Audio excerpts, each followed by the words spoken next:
Welcome back to the Educated Ignorance Podcast right here on the For Frequency's Sake Podcast Network. We are live on Facebook, YouTube, and Twitter, the artist formerly known as. And we want to thank everybody hanging out with us on this beautiful Friday, early evening, late afternoon, depending on where you are and what you're doing in life. Whatever it is, thank you for making us a part of your day. A couple quick notes before we get moving forward. We have a loaded show to get to you. We took yesterday off.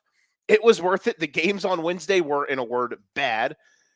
Yesterday we take off. We refreshed the juices a bit.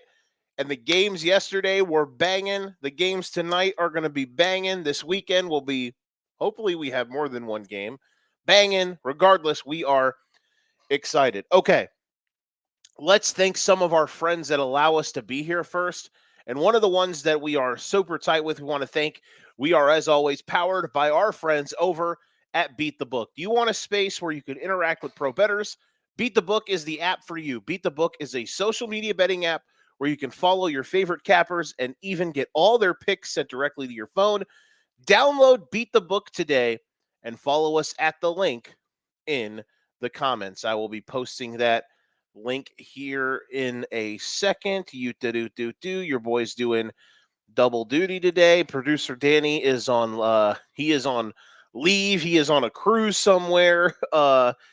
So we are hoping that Danny is enjoying his day off today, and we hope that he is ready and right to go next Monday. Okay, let's begin.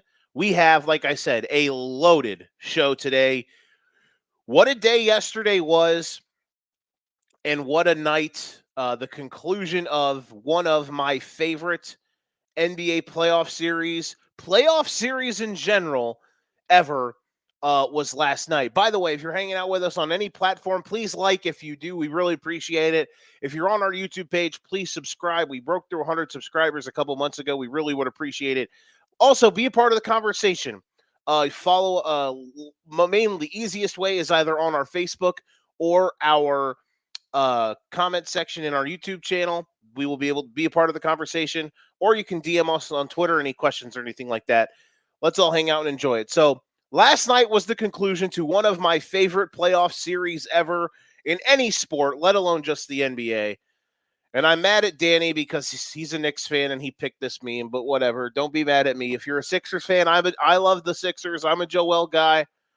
Let's let's talk about all of it here, even though let's see, there we goes that. Do we have the eulogies today? There we go. We do. All right. Cool. We do have some eulogy stuff to get to. My corner here is okay, we're fine. Regardless. So as you saw, 118-115. The Knicks knock off the Sixers in another great game. The Knicks win in 6 over Philadelphia. The 76ers are done. We'll talk about the Sixers and their memorial and all that good stuff later. We're going to try to kind of knock through this game in general because it was insane. So the thing I was wondering the most going into game 5 was if the Knicks after the Sixers kind of have a demoralizing game 4 loss, and then if the Knicks started hot in game 5, how would Philadelphia respond? Well, the game was never really out of reach of anybody. I think the largest lead in that game was like 8 or 9. Both teams continue to trade blows. We go down the stretch. Then Tyrese Maxey goes crazy, forces overtime, and the Sixers win. In this game, you would think after the Knicks kind of had their mental breakdown / collapse / whatever have you, you would think that the Sixers would try to ride that and start hot. But no, the Philadelphia 76ers love to remind us why they are the kings of incompetence when it comes to closeout games, because they did not show up for an entire quarter and a half. Now, credit the Knicks because, listen, we shouldn't be shocked that this team that has kind of lived off of how hard they play, their effort, and all of their intangibles all season long, we should not be shocked that this team got off the mat the way they did, went into Philadelphia and absolutely beat the brakes off the Sixers in the first 6 minutes. They were up at one point like 33-9 in the first quarter. It was hilarious. 36-22 after one. The Sixers were able to close themselves back into the game, but Joel Embiid sustained that game. He scored, I think, their first 9 or 11 points. If it wasn't for Embiid, who knows how bad this game could have been, and it probably would have been a 20 or 30-point loss. The thing I thought that was most impressive by the Knicks defensively in this first half, and really all game, was they basically did everything they could to take away Tyrese Maxey. And as much as I have adored and loved the growth of Tyrese Maxey's game, the stuff that I've talked about at times, I did it earlier in this playoffs in the first couple of games, especially the Heat game. It was a disaster when they threw that junk zone at him. Is his decision making in the pick and roll? It's just not refined yet. He shows that he's not a true point guard at times when it comes to that. He's always about a half second late on making decisions. And the Knicks were throwing multiple bodies at him, and he was struggling to kind of read and react. And that's just stuff that he's going to learn and have to figure out, and I think he will. He's an awesome player. Listen, at the end of the day, what Maxey has done in this series has really put himself in a new level of what we expect and what we see from him. Maybe we shouldn't be shocked that he had a bit of a letdown game, but I think a lot of it had to do with the pressure the Knicks put on him to try to take him out of the game, because I thought it was great. For New York, we mentioned that they had, we were kind of wondering, like, all right, who maybe needs to step up for them, because Brunson's had these huge scoring outbursts, but no one else, it seems, has come along for the ride. Well, that was just kind of false, because you look around and you have Hart having some games. OG Anunoby, I think OG Anunoby in game 4, 5, and 6 was superb. And then tonight, the real thing is, what the Knicks were missing was a true, legit second scoring threat. And this will sound crazy, but Dante DiVincenzo was that for the Knicks in February, March, like in late January, February, and March. He was their second best player, really, from like the trade deadline onwards. And he had not been good in this series. He obviously had the huge shot in game 2, but he never really had a moment in this series where you would expect from him, where he would come out and get going, get it, looking for his shot and having a dominant night. Last night was that night. DiVincenzo was looking for his shot early. He was commanding himself on the floor after struggling. He was 3 for 17 from 3 in games 2, 3, and 4, and 5. And in game 6, he was 5 for 9 from 3. I thought DiVincenzo yesterday was awesome. Lost in all of this was the Buddy Hield game, which is nuts, because I had just tweeted out how bad Buddy Hield was because he threw a hand grenade at the shot clock to Joel Embiid after passing up an open look. Look, I thought Hield yesterday was incredible. He was hitting tough threes, and that's what you traded for. Like, Buddy Hield was this desired piece of a trade deadline asset for like 2 or 3 years, mainly by the Los Angeles Lakers. And then the Sixers end up getting him. And all of a sudden, all of a sudden, he is here in this stage, and like, he is terrible. He's playing bad. He's like not even shooting the ball. It's like, all right, dude, we traded for you to shoot. We need you to do something. And the Sixers needed it because they weren't really getting any production. Like we're going to talk about Tobias Harris later. What an absolute waste of space of a human being. Like, what is his point? What is his purpose of existence? He is first team all ski mask. But, Hield came in and changed the game for them. Batum, I thought, played really good. And somehow, after everything, Philadelphia led at halftime. But, of course, in the third and fourth quarter, it was Jalen Brunson, who once again excelled and passes every test. And people are going to do their best to be like, we're not going to be hyperbolic or no hyperbole, or let's not put the cart before the horse. This dude's insane. He is one of the best players in the league. What he has done all season long, what he has done since coming to the Knicks, has been a revelation of what happens when you have like these types of players on your roster, like the level that they can go to, the tough shot making. Becky Hammond, great take on who you can and can't win with in the NBA playoffs, because Jalen Brunson, like, I want people to understand, Jalen Brunson was the first guy to ever have 4 37-point games in a row since Michael Jordan. He's the first guy to have like 35 and 10 in a certain stretch since like Oscar Robertson. He's the first guy to have 3 straight 40-point playoff games outside of Jamal Murray. And like, these are only dudes on these lists. So yeah, he is in rarefied air. And yes, Jamal Murray also is postseason rarefied air. Like, what? Like, just if you don't believe that, then you're an insane person. Brunson has levitated to a new level. He is at a new mark of what we should expect, what we should see, how we should talk about this player.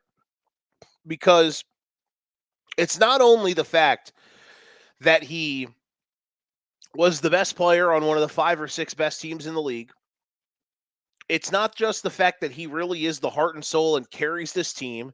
It's the fact that he was a top 5 MVP candidate this year. Probably should finish that. He's either going to be first team or like the top guy on the second team in all NBA. But it's not just all that. It's the fact that he carried it over to the playoffs. And he was good last year in the playoffs, but like, this series was an absolute tour de force masterclass these last 4 games. Game 1 and 2 were struggles, and I thought in game 2 he was bad. I thought in game 2 he kind of froze the offense out. And I love Jalen Brunson. But like, just being honest here, we're being realistic and talking about what we saw. I thought he froze the offense out. I thought there were times that he would kind of just, I thought he allowed the game get stagnant on the Knicks side. And from there, I thought the Knicks did a poor job down the stretch, and it allowed the Sixers to get into it, and the Sixers should have won game 2, but then obviously chaos ensued. I thought Brunson in game 3 did everything he could to kind of keep up with Embiid, but obviously they lost. In game 4, what he did in the fourth quarter of that game, where the Sixers are up like 12 in the first quarter, they instantly erase it to start the second. And then in the fourth quarter, he was just going blow for blow and dominated. Game 5, he did everything he could. He was the only guy in game 5 that really could get anything going. And then last night, in the third quarter, let me pull up the stats here. Like, this is insane what he did last night. 11 points, 6 assists in the third quarter. So he plays all 12 minutes of the third quarter. He has 11 points and 6 assists. He is a part of pretty much every basket that's being made, every decision. They're running screen and rolls. He's attacking the drop coverage. He's putting Oubre in jail. He's putting Batum in jail. He's drawing fouls. He's getting the ball to open shooters. Everything that you can ask out of him, he is doing. And then in the fourth, he says, I'll do you one better. 14 points, 2 threes, and 3 assists. And of course, he had the assist he had back-to-back threes after a tie game with 6 minutes left. And these are the moments that this team has just owned. In a lot of these games this year, they've been great in the clutch. And in this series specifically, they have fed off of, they have winning players, and other teams just don't have the amount of guys that are going to do what it takes to win like they are. In the fourth quarter, it's a tie game with about 5.5 minutes to go. They come out, Brunson off a screen, attacks drop coverage, rises and nails a 3. Coming back, transition, Hart to DiVincenzo, drive and kick to Brunson, wide open corner 3, fakes, holds, nails it. 6-0 run, they get another bucket, they go up 8, and all of a sudden it was tied, and in 15 seconds the game is shifted. Brunson making these plays, and then of course, final play of the game, after which after everything that happened, the Knicks go up 9 on the OG, or 8 on the OG dunk, which was crazy. Hartenstein makes a play, which we'll talk about in a second, and the OG dunks it, and they go up 9 and then or 8 or whatever it was, and the Sixers come all the way back. But half a minute to go, again, it's like the Knicks are going to collapse again. Holy shit. But Brunson makes the play, drives baseline, draws 2, chucks it up top to Hart, who hits the 3. Then Brunson, of course, nails both free throws to put the game on ice pretty much. Like, this dude's insane. He is so goddamn good. And I hope people are appreciating when you have guys like this doing this on this stage. And what he's done in this series, what he has done as a Knick, it's incredible. We talked about the side of it for like the winning players portion, right? And for the Knicks, they have a trio of guys that I just thought were incredible in that aspect. I thought OG Anunoby, Isaiah Hartenstein, and Josh Hart were all incredible in those winning plays. These are the type of stats I love. These are like chaos. Like, I'm a broadcaster, right? Shout out to Moline Basketball. I got UT football stuff in here as well. Listen, so no one gets offended or hurt. I'm just being, showing what I got on today. But we're talking basketball. So things I love when talking basketball games, like chaos plays. What your defense does to create havoc on the defensive end.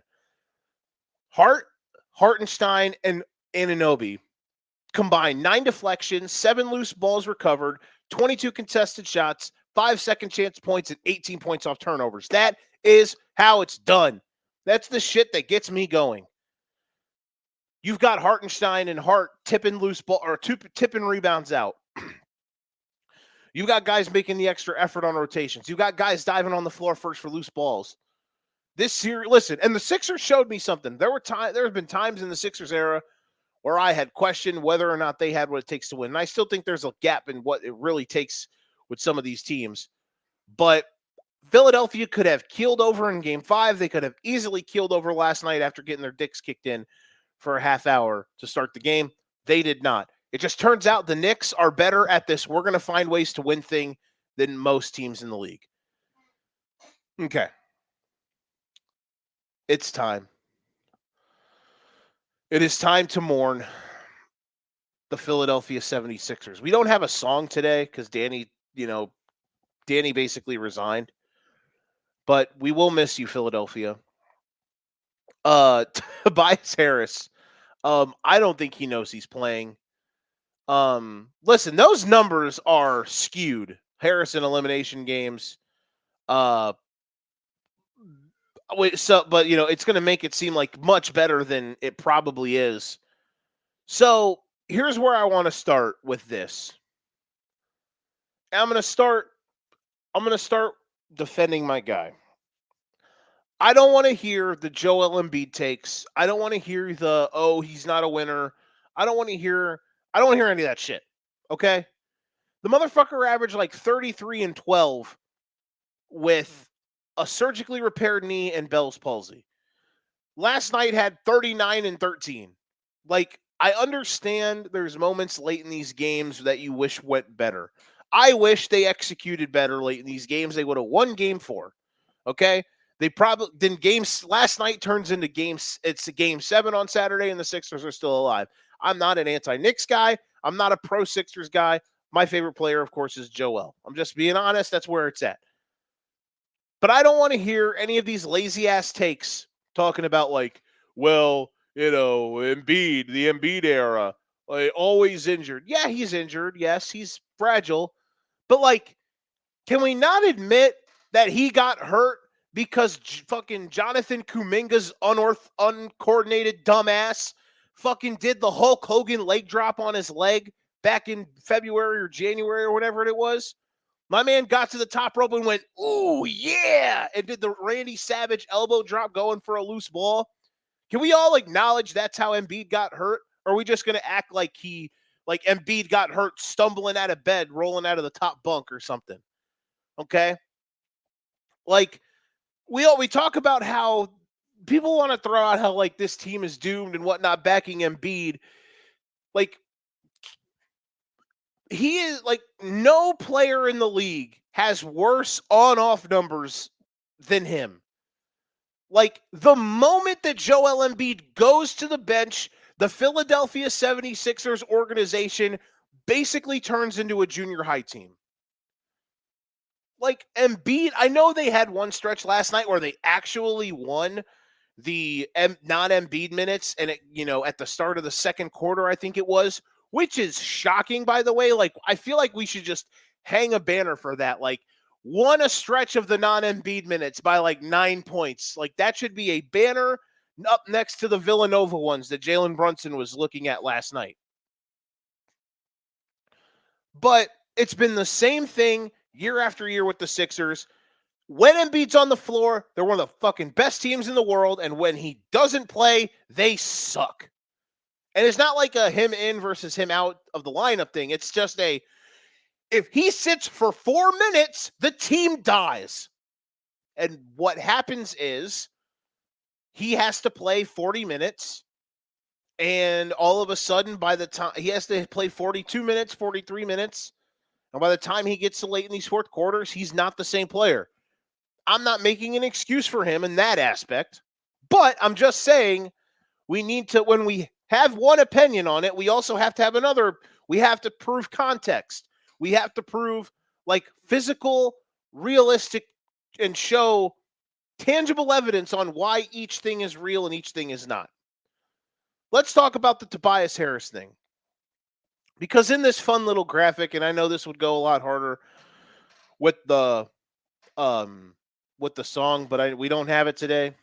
Everyone sent Danny a postcard. I feel people think I'm going to be ragging on him. I'm not. I hope he feels better. I hope he rests up.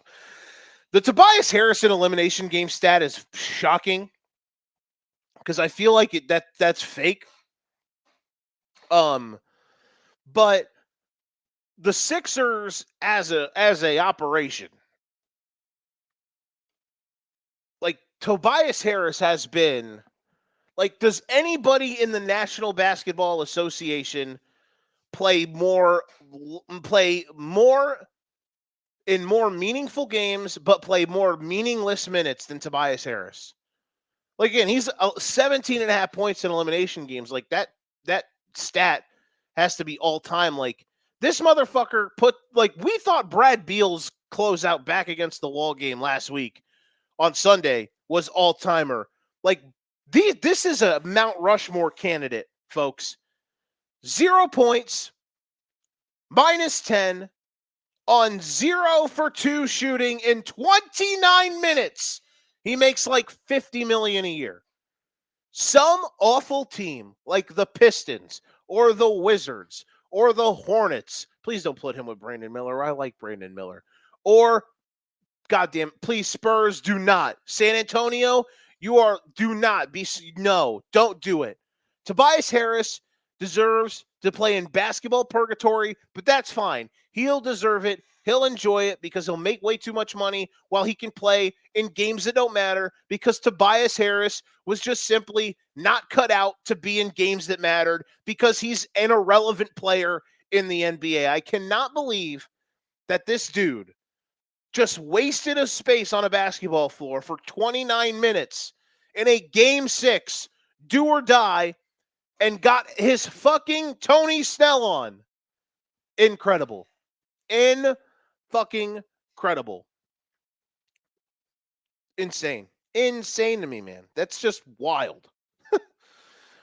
I can't believe that. That's just mind melting when you think about it. So we go through this little graphic again. The Sixers have cap space. What a picture. Poor Joel. The Sixers have cap space. Tobias Harris does not know he is playing. Look at that face. Look at that. That's a locked-in player right there. The Sixers do have cap space, $65 million available. What the question now is, what do they use it on? I think you got to go and get. Listen, Paul George will be a tasty name. You have to do what you can. Hope that Kelly Oubre doesn't want a big deal, because I think Oubre was awesome this season. Bring him back if you can. This team just needs a third. Like, I don't love the whole go after a third star type of thing, because I think that is a bit redundant at times. But if you do go get like a Paul George, it's not player redundancy. They need somebody to help stagnate the roster when Joel Embiid needs to not play. Like, not just not play in games, but like when he doesn't have to play 45 minutes. Like, that would be a huge start going forward. And that's not even just getting another center. That's just like getting a player who can shoulder a load with him on the bench. That's the main thing. Um, I think that'll be huge. Don't let last thing for the Sixers. Do not let people tell you that their window is shut. But because it's not. If they have Embiid, he's a top 5 player. If he you have to believe he's due for a positive regression moment in life at some point. Maybe he's not. I don't know. But I'm just saying this. Don't let people tell you their window is shut. But that can also be said with this being noted. That the window is not opening up any further. Okay? Like, the window is closing. It's not shut. But don't let, especially with how Maxi's becoming a dude, like a legitimate dude. But don't allow people to tell you, don't let people it's shut. But also, it's not opening up wider than it is. Like, the window is what the window is. It's not getting any wider. So I say all that to say, congratulations to the Knicks. What a series at the end of the day. That was incredible sport, and we are all better for it. Let's see where we're at here. All right. So, shout outs to the Pacers yesterday. Game number 5 or game 6 win. Hold on one second. I can't.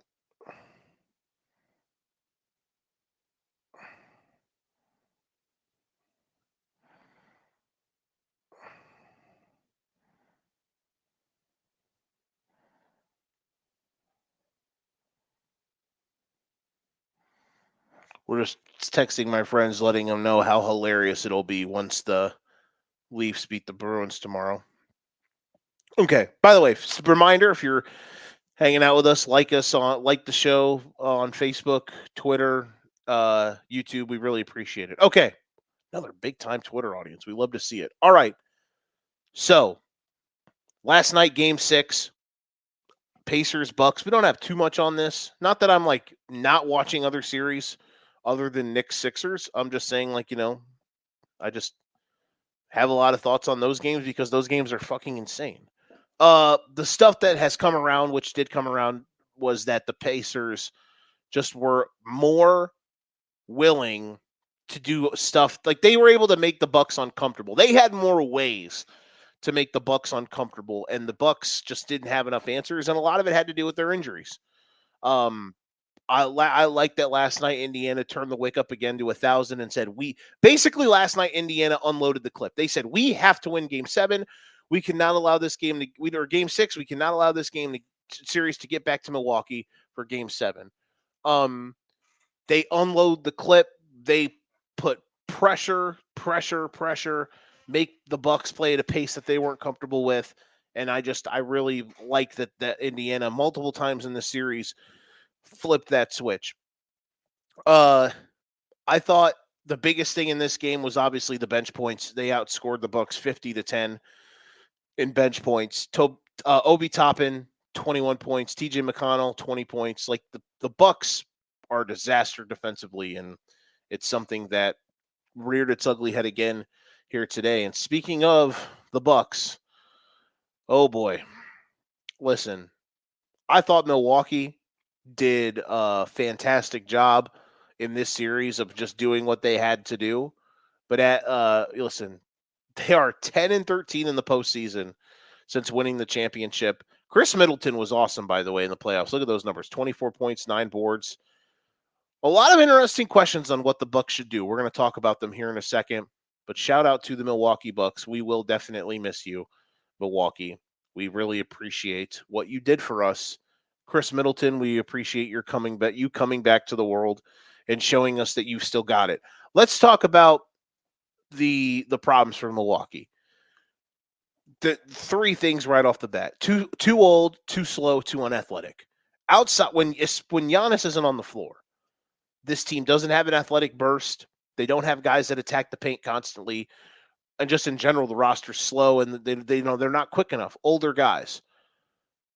I don't think this is a Doc Rivers issue, though I don't think he helps. We all know what Doc Rivers is and his issues that he has. This is mainly a roster construction issue, and the problem is they just don't have assets.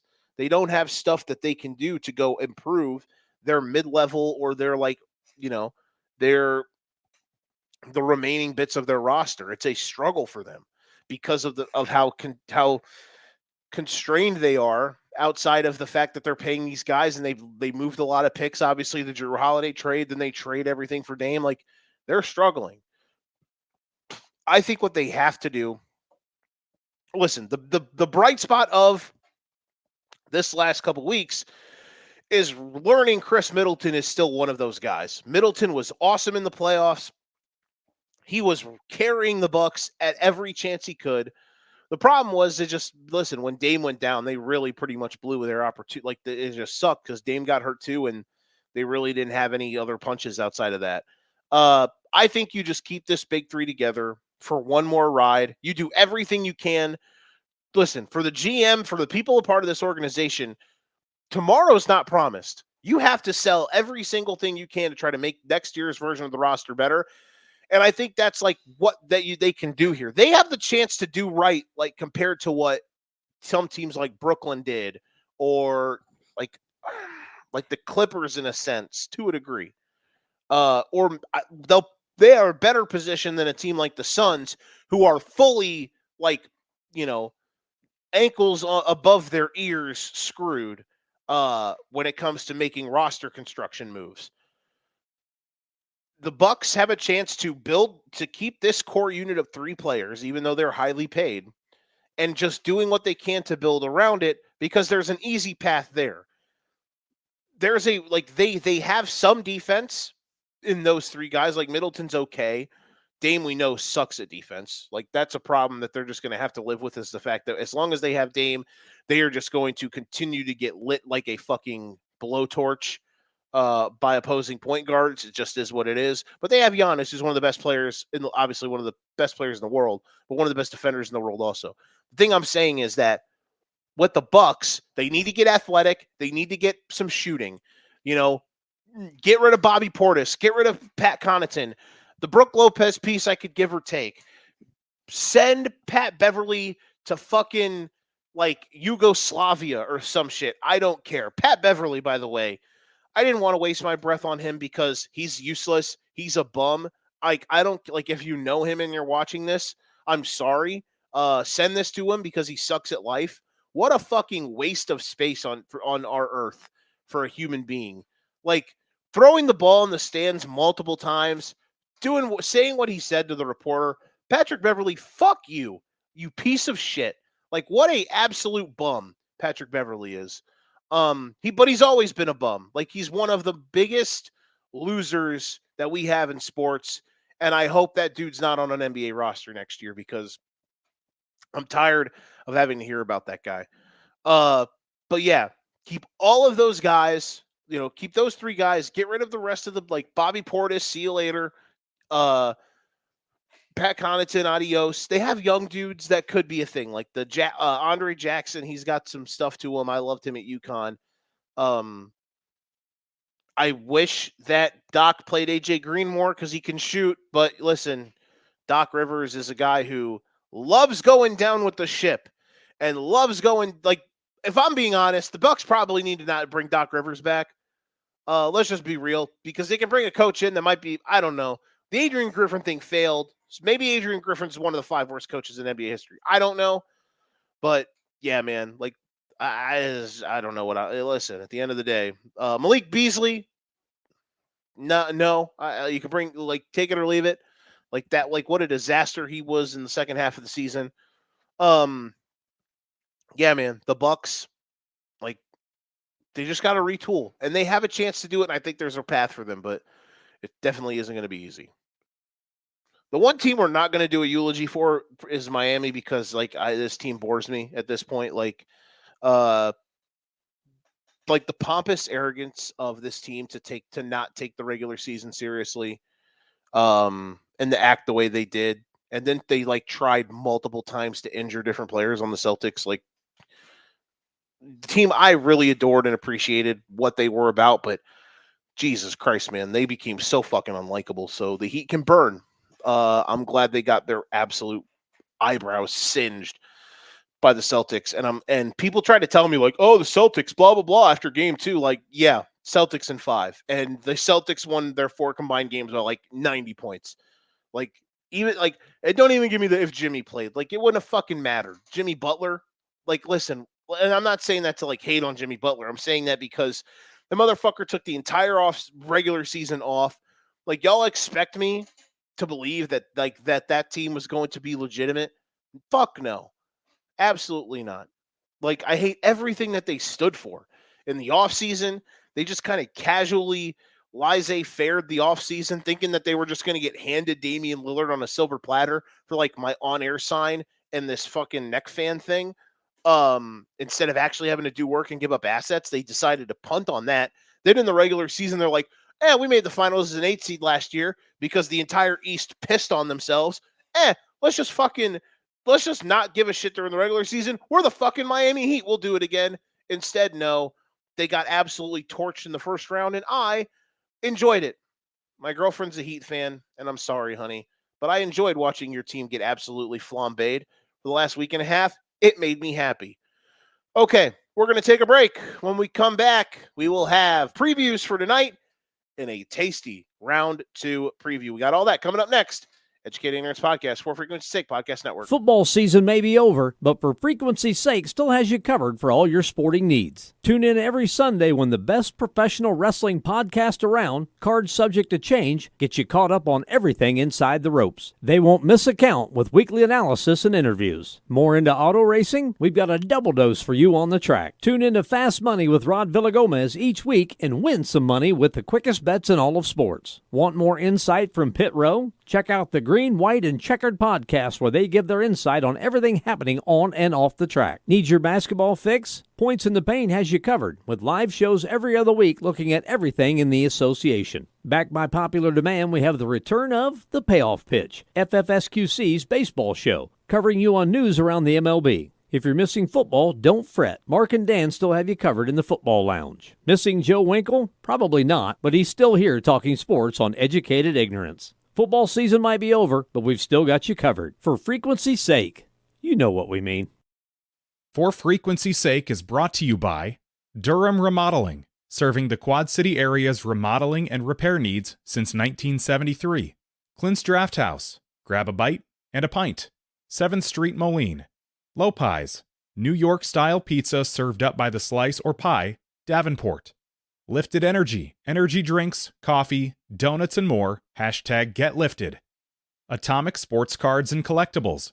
Sports cards and memorabilia, vintage clothing, hats, pennants, and more. Ryan Allison Tattoo. Step into the vibrant world of tattoos with Ryan Allison. And A Cut Above, offering quality custom woodwork designed specifically around our customers. Okie dokie. We are back. We are here. We are live. We're doing it live. I want to thank everybody hanging out with us. Another great crowd that we got hanging out with us on Twitter. We appreciate it. Like this, like the post, like the video, do your stuff, folks. Whether you're hanging out with us for the first time, thank you for joining us. And we appreciate everything that are people that interact with us. We really enjoy it. So thank you for hanging out with us here today. Okay. Let's see where we are here. So we got 2 game 6s tonight, and then we have game 1 of round 2 tomorrow. Hold on, let me do something.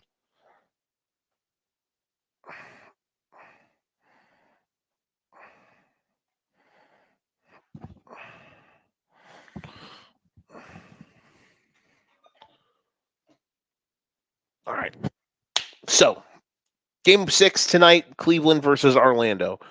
I think the biggest thing right now for the Magic, like, this isn't going to be another one of those things. Like, the Cavs have different kind of phases.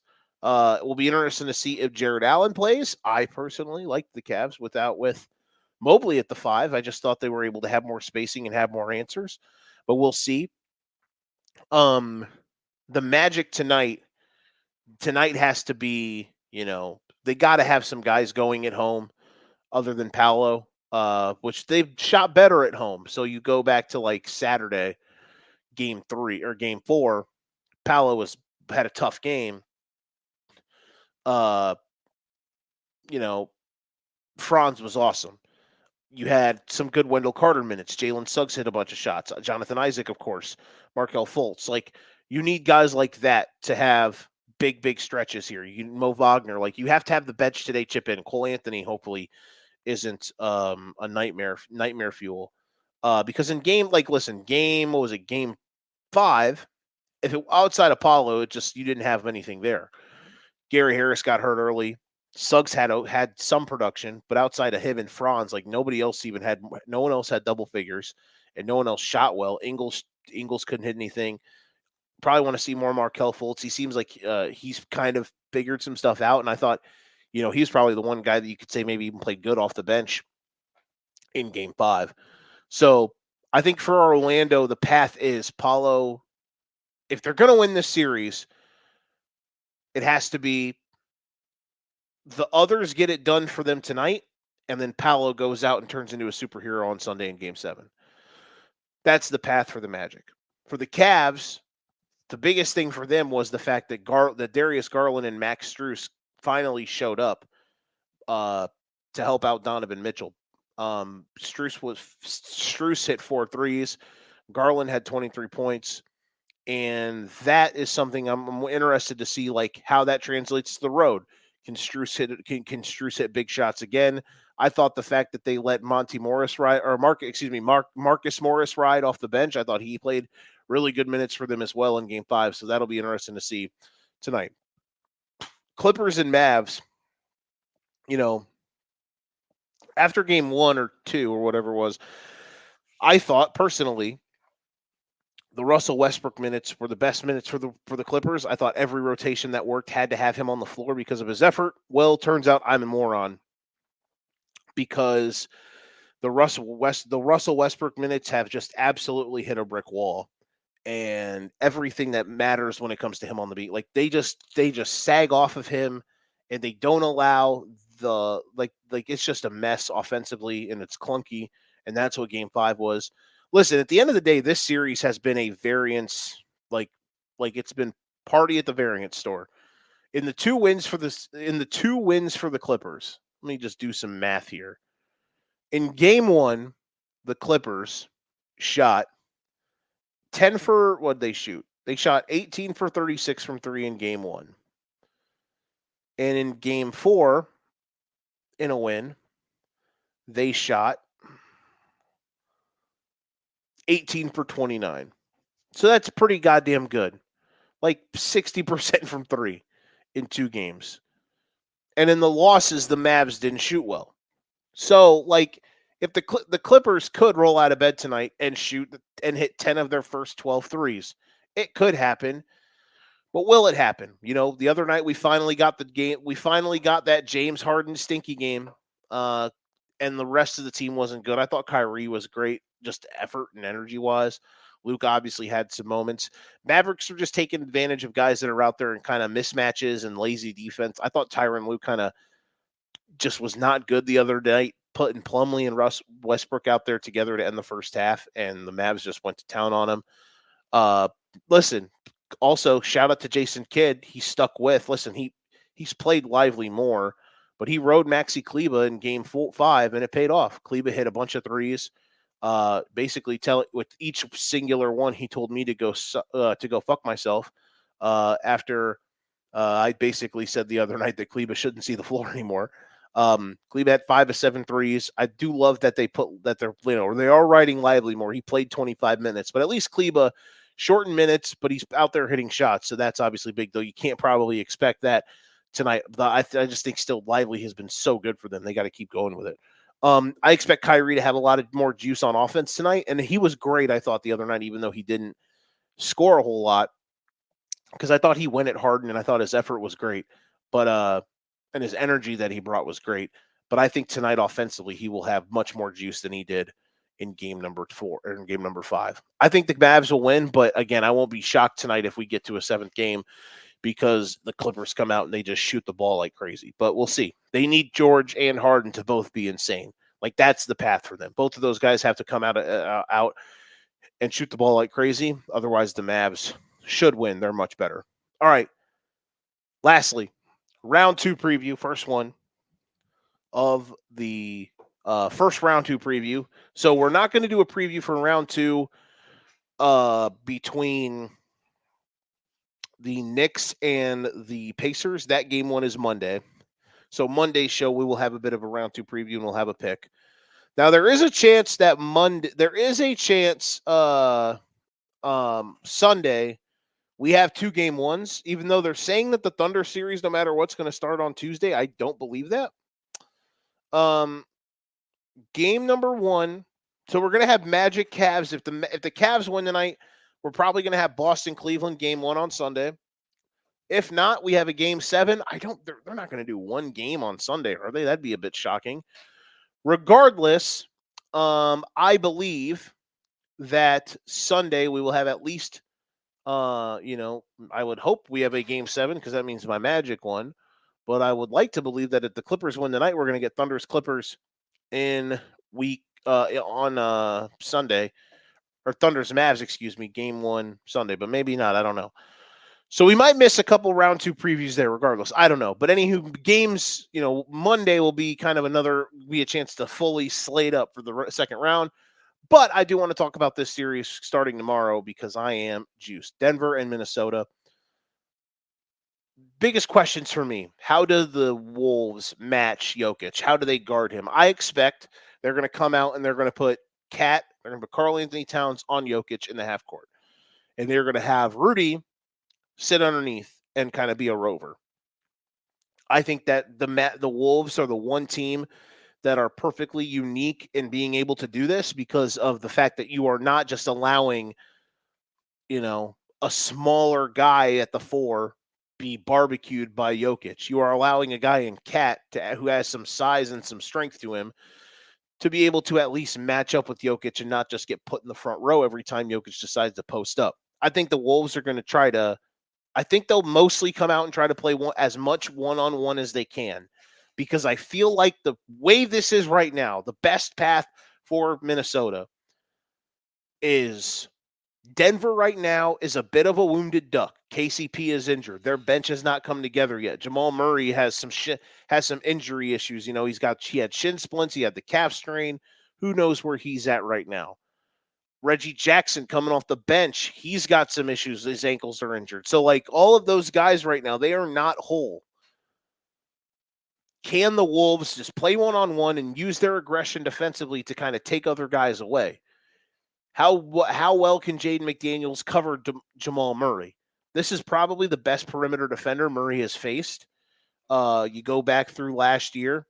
Because remember, when these two teams played last year, Jaden McDaniels went full moron and punched the wall in game 82. That did not happen this year. Let's go, baby. And Jaden McDaniels will suit up tomorrow. And you bet your bottom dollar that Jaden's going to be guarding Jamal Murray. So that'll be fascinating to see. Like I mentioned, how deep the Nuggets are. We're going to be wondering that all game. So in round 1, Christian Braun, who had good moments last postseason and had a couple good-ass moments, like game 3 or 4, was it, of the finals? He was incredible. He has had some moments in the playoffs. But so far, he has not been good. The shot has not been there. And Peyton Watson as well, the shot has not been there. So how do those guys, do they get better in this round? Because if not, and you're having to just rely on hoping these 5 guys can kind of cook, could be very tough. For Minnesota, obviously, you have the big piece with Karl Anthony Towns. He has to be locked in. He has to do everything he can to stay out of foul trouble. If I was picking Minnesota, and to be honest, I don't think I've made my decision yet. I'm gonna make my decision in the next 3 minutes. If I was picking Minnesota, my biggest worry would be Karl Towns playing one-on-one with Jokic and him being in insane foul trouble. They have to beat it into his head. Don't foul. Do not give them free points because Karl Anthony Towns is going to have to be someone who can hopefully exploit mismatches. Now, I think they'll probably put Gordon on him. I think because You can't put Aaron Gordon on Anthony Edwards because, like, Towns would absolutely obliterate MPJ. Like, he just would. Like, the Suns tried to do that with Devin Booker, and maybe you'd want to put like KCP on him because even though he's undersized, at least he's like aggressive. Like, I don't know. I just don't think that's a sound way to operate. I want to see the Wolves try to use pick and roll with Anthony Edwards, with Conley, to navigate and attack the Jokic drop coverage, see how that works, see how that's going. I want to see, I'm interested to see the biggest thing, in my opinion, that will lead to a win here. And Naz Reid isn't in this, but I do want to shout him out. Like, I think he is well coming off the bench. Like, they didn't have him either in that first round series last year. So, like, having McDaniels and Reid are huge for the Wolves in this series compared to last year. The biggest thing in my mind that will determine this series is the role player roulette hell in a cell that we will see between, for Denver, Michael Porter Jr., KCP and Aaron Gordon, and for the Wolves, Jaden McDaniels and Michael Conley, and Nickeil Alexander-Walker. You could add Naz Reid, you could add the guys off the bench, but I'm just saying, like, Nickeil Alexander-Walker is clearly not their six man because Naz Reid is, but like you could put like Nickeil and Naz Reid together in a sense. But I'm just thinking because Naz Reid and Nickeil Alexander-Walker was so good in round number 1 with his shot making, like, I feel like that's something that could absolutely carry them in this series if he can be somebody that can be relied on to hit some outside shots in some of these games. It could be a tipping point. In the regular season, Jokic killed Minnesota, but he kills everybody. He had 33 points, just under 12 boards, 4 assists, and also shot well from 3, 40%. Michael Porter Jr. had just under 16 points and 6 rebounds a game. Jaden McDaniels, 14.5 points a game. So I'm going to be interested to see that at Conley with 18 points a game. So be interesting to see if those two guys can keep it up. Conley has had some moments. I thought both offensively were surprises and sparks in those first rounds. So we'll see. All right.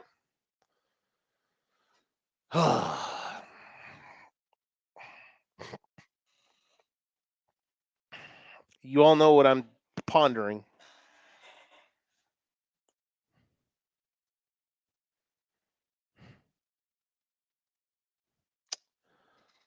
I said to myself all this time I wasn't going to do it.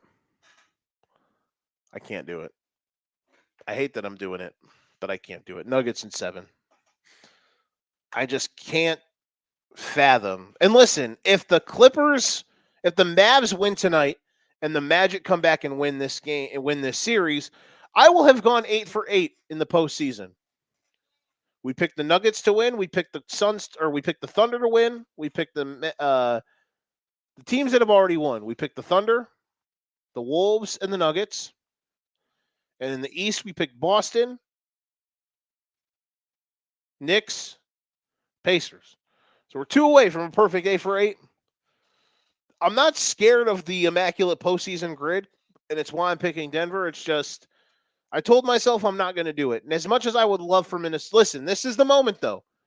This is the moment where Anthony Edwards is here to try to seize the moment.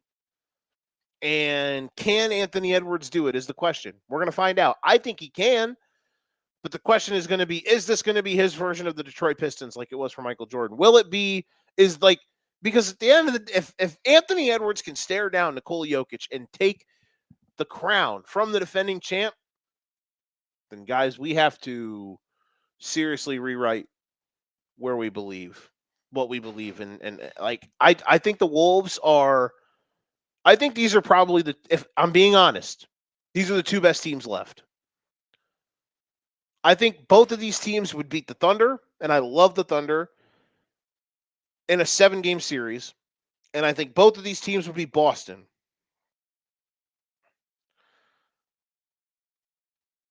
But the question is like, can what the T-Wolves did in round 1, did they find themselves, and can that carry over to round 2? With the others chipping in, like McDaniels, like Alexander Walker, Naz Reid, like on the offensive end, can Conley be consistent? Can Cat keep it going? And can Anthony Edwards continue this momentum that he is on and this trajectory he's on which, I mean, I'm not going to doubt, but it's just hard to see what the Nuggets have done. Listen, the Nuggets have been absolute clutch merchants so far. They have not played well. So part of me is picking them too, expecting that they are going to play better. But I will say this. If the Nuggets are still this kind of team that's still laboring around and not at full gear yet, the Wolves are going to get them. Tomorrow's going to be fascinating to see how each team handles tomorrow and what each team looks like. 6 days off for the Thunder or for the Wolves, 5 days off for the Nuggets. So both teams will be pretty rested. We'll see. I'm fascinated. Whew. All right, 56 minutes in the books. We are done. All right. Thank everybody for watching. Thank everybody for hanging out. We had another great audience on Twitter. Want to thank everybody that hung out with us there. As always, like this video, share it, please. We really appreciate it. Follow, peep our friends at Beat the Book and Outlier. Want to thank everybody that hung out with us. This has been the Educated Ignorance Podcast presented by Durham Remodeling, Ryan Allison Tattoo, and Jared Zook Country Financial.